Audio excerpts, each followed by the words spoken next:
আসসালামু আলাইকুম বন্ধুরা, আশা করি আপনারা সবাই ভালো আছেন এবং সুস্থ আছেন। এত দাম কেন ইন্দোনেশিয়ান R15B3 বাইকটি? কয়েকটা রিজন আমি বলবো, যে রিজনগুলো আমি শুনেছি এই জন্য নাকি বাইকটির প্রাইস বেশি। চলুন কথা না বাড়িয়ে ভিডিওর মূল টপিকে যাই। ভিডিওটি লং না করে শর্টকাটে আমরা জেনে নিই বর্তমান দাম কত এবং এত দাম কেন।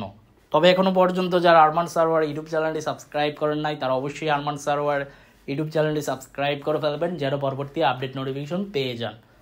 বন্ধুরা, বর্তমান প্রেক্ষাপটে এই মুহূর্তে ইন্দোনেশিয়ান R15B3 বাইকটির দাম বেশি হওয়ার কারণ হচ্ছে এটা মার্কেট আউট। তারপর হচ্ছে বাইকটি এলসি করে তেমন বাংলাদেশে আনা হচ্ছে না, খুবই কম পরিমাণের অ্যাভেলেবেল আছে এই বাইকটি, এই জন্য নাকি বাইকটির প্রাইস বেশি। তো বর্তমান প্রাইস চলতেছে 5,90,000 টাকা আস্কিং প্রাইস।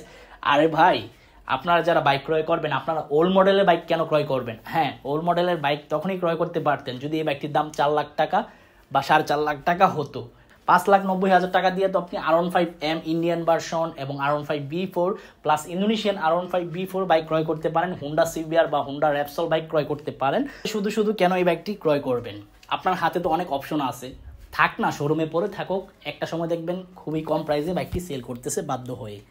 তো যাই হোক, যারা নিতে চান তারপরও নিতে পারেন এই বাইকটি।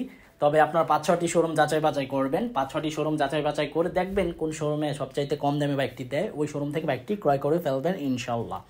তো এই ছিল ইন্দোনেশিয়ান R15B3 বাইকটির সম্পর্কে আপডেট ইনফরমেশন। আই হোপ আজকের ভিডিওটি আপনাদের ভালো লাগছে এবং জানতে পেরেছেন যে বাইকটির দাম কেন এত বেশি।